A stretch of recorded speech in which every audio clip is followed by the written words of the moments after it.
nossa fé continue sendo aumentada, né? Amém. Nós vamos ficar de pé, vamos ler a Bíblia.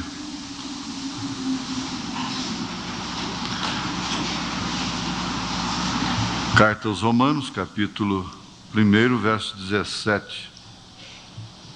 Vamos ler o 16 também. Nós vamos destacar uma frase apenas do 17.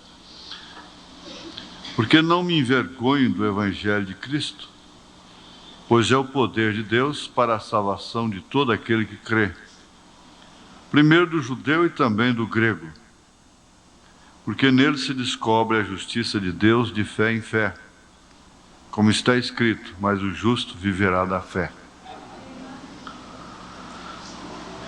Senhor, continue. É um pedido que nós fazemos. Continue enriquecendo esse povo na fé, na instrução para a vida eterna, na sabedoria do alto, atendendo às súplicas e às necessidades de cada um, acudindo, Senhor, como tens feito. Nós não temos que reclamar, nós só temos que agradecer. Te pedimos isto em nome de Jesus Cristo. Abençoe a Tua palavra em nossos corações. Amém, Senhor. Amém. Assentai-vos.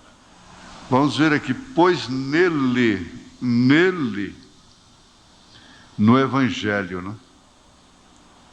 Isso me chamou a atenção, porque nele se descobre a justiça de Deus. Porque nele se descobre. Nele está se referindo ao Evangelho, porque ele acabara de afirmar, porque não me envergonho do Evangelho de Cristo, pois é o poder de Deus. O Evangelho de Cristo. O Evangelho de Cristo. É o poder de Deus para a salvação de todo aquele que crê. Primeiro do judeu, também do grego. Pois nele se descobre a justiça de Deus, de fé em fé, como está escrito, mas o justo viverá da fé. Estava pensando, descobrir significa também discernir, significa distinguir. E nunca, segundo a mensagem, escutando a sua voz, mensagem do profeta de Deus, nunca se necessitou tanto de ouvir a voz de Deus, como se necessita nesta era, nesta hora que estamos vivendo. Por quê? Porque é a era das vozes, é a era das imagens. De primeiro, o ídolo era somente da Igreja Católica Romana, São Sebastião, Santo Antônio, Divino Padre Eterno, Santa Maria e assim por diante. Mas os ídolos se levantaram de uma maneira tão poderosa no mundo, e especialmente através da imagem. E está escrito, não farás para ti imagem alguma, nem no que está em cima no céu, nem no que está embaixo na terra, nada, para adorar. Isto quer dizer, não tenha nenhuma imagem como ídolo. Não se prostre diante de nenhuma imagem. Somente diante de Deus, para adorar. Somente Deus deve ser adorado. Mais ninguém, não existe medianeiro na adoração. Deus não reparte sua glória com quem quer que seja. Ele não aceita, através das Escrituras, desde os mandamentos, desde o Éden, ele não aceita ser adorado através de medianeiros. Tanto que quando Cornélio se ajoelhou aos pés de São Pedro, do apóstolo São Pedro, ele o tomou pela mão e disse: não faça isso. Não faça isso. Eu sou homem como você mesmo. Somente a Deus você deve adorar. Agora, isso é, sem dúvida alguma, um discernimento que coloca o homem numa posição correta diante de Deus. E o que é mais importante em toda a vida, em todo o curso da pessoa, durante esse sistema humano dela, é ter uma boa posição diante de Deus. Não devemos nos preocupar com a nossa posição diante dos homens. Devemos nos preocupar com a nossa posição diante de Deus, porque estando corretamente diante de Deus, você saberá responder com seus compromissos para com os homens. Pois bem, lá no Éden, quando Caim ofereceu seu culto a Deus, você conhece isto? Ele não distinguiu, ele não discerniu, ele não descobriu a justiça de Deus em tempo, antes mesmo de oferecer o seu culto. O que aconteceu com Abel não aconteceu com Caim. Porque Caim não descobriu a justiça de Deus, por isso ele não teve o culto correto. Porque a justiça de Deus exigia sangue.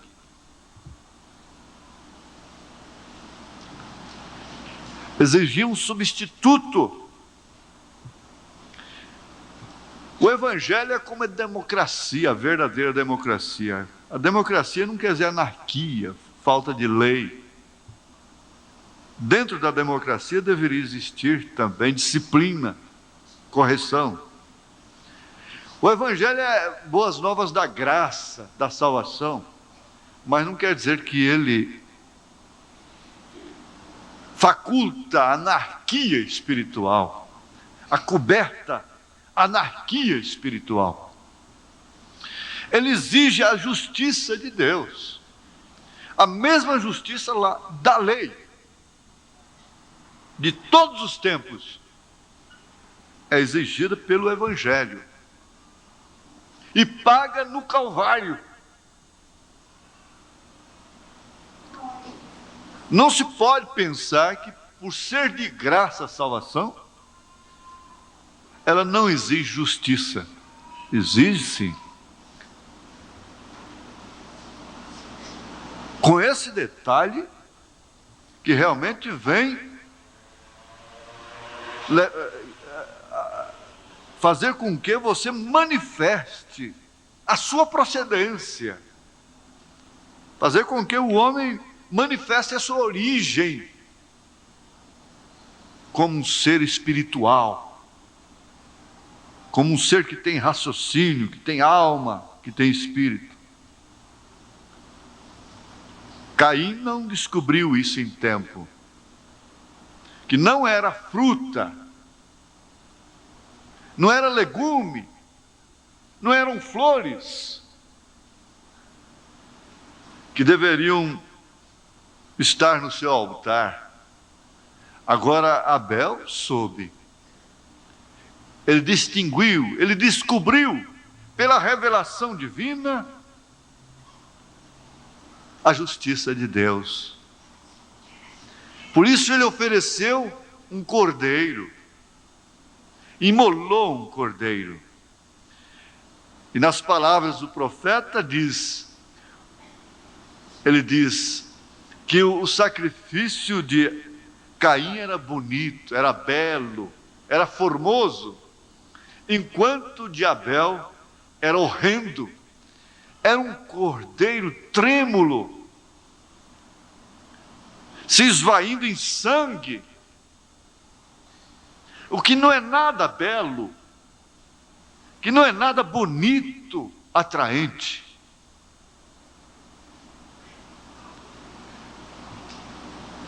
O que você gostaria de ver na sua mesa de centro? Aquele buquê de rosas que seu marido te mandou? Rosas formosas, variadas em cores, em espécies? Ou um pequeno cordeiro se esvaindo em sangue?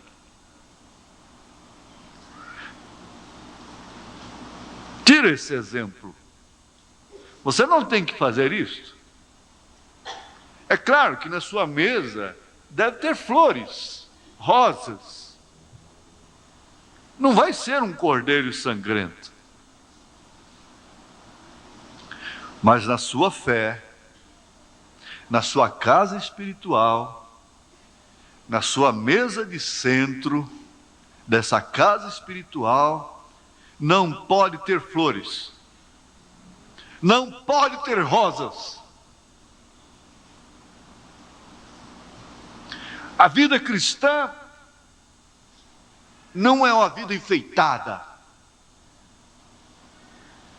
florida. Este tipo de evangelho florido é o evangelho sem a revelação. Esse tipo de adoração é, sem dúvida alguma, a adoração de Caim. E nunca se procurou o belo, a apresentação, a formalidade, como se procura nesses dias. Porque são tantas vozes, vozes e mais vozes. O som está totalmente poluído, e como o trânsito das grandes cidades está congestionado, o trânsito, assim também a atmosfera, mesmo lá nas rudes selvas, nas florestas, já estão poluídos. Porque isso se vai pelo espaço, contaminou todo o globo. E aqui nesse instante há imagens que não se pode ver. Nesse instante há vozes aqui que não se pode ouvir.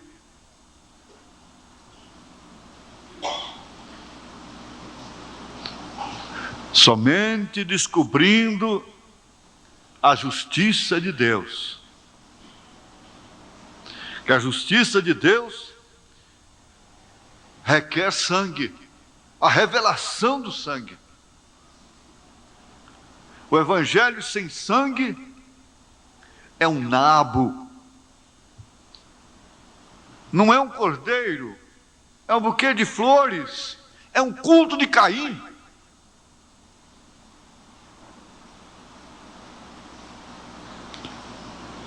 Tão certo, isto é muito certo, bastante correto, que Abel distinguiu, Abel descobriu, por revelação divina, por inspiração do próprio Deus, qual deveria ser o seu sacrifício. O que ele deveria pôr na sua mesa de centro. Coloque lá na sua casa, assim que puder, se é que gosta. Pelo pelo menos de vez em quando, uma rosa, um buquê de rosa. Coloque lá na mesa do centro. Mas lá no seu coração, na sua vida, dentro do seu âmago, nas suas exigências que caracterizam a sua personalidade espiritual, não exija beleza. Não tente florir a vida espiritual. Porque acompanhando a trilha da serpente, desde o Éden, você vai encontrar que ela sempre trabalhou por isto. Enlarguecer a porta, que Jesus disse que era estreita. Ele diz, estreita é a porta. Espaçoso é o caminho. Digo, espinhoso é o caminho. Que conduz à vida eterna. Há um caminho que conduz desde o Gênesis até o Apocalipse. A vida eterna. E há um caminho que conduz desde o Éden até o Apocalipse, a perdição eterna.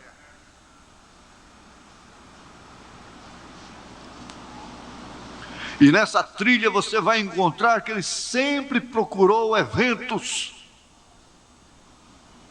Torre de Babel, Jezabel pintada, unhas pintadas, olhos pintados, representando esse sistema de evangelho florido, aparente, igreja.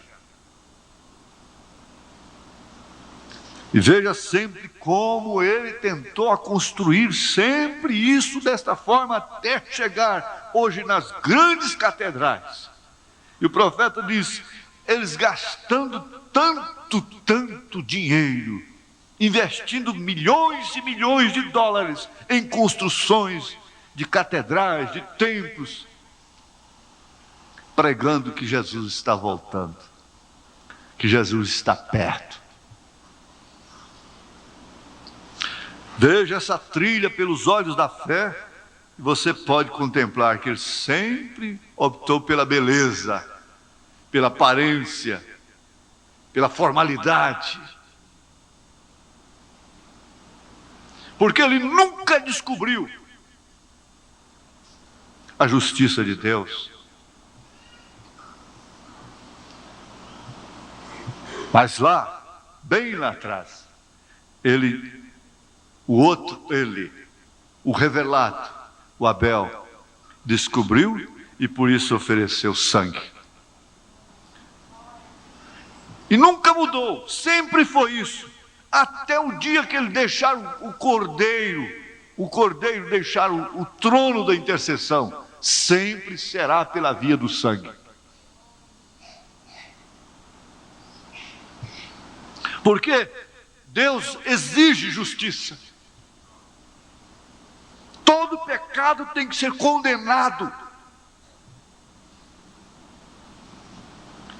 Agora, que pessoas nos convinham ser? Em santo trato e piedade, em extrema gratidão a Jesus Cristo.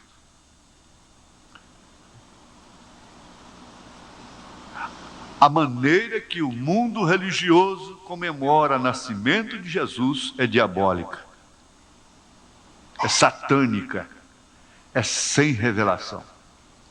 A maneira que o mundo religioso comemora a morte de Jesus Cristo é cainita. Porque eles estão em busca de datas, de festas, de comemorações, de dias.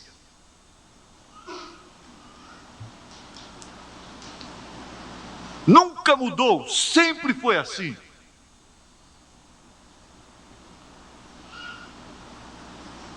Deus não está comemorando aniversário do seu nascimento, muito menos de sua morte, sua paixão. Agora, você note, vai se aproximando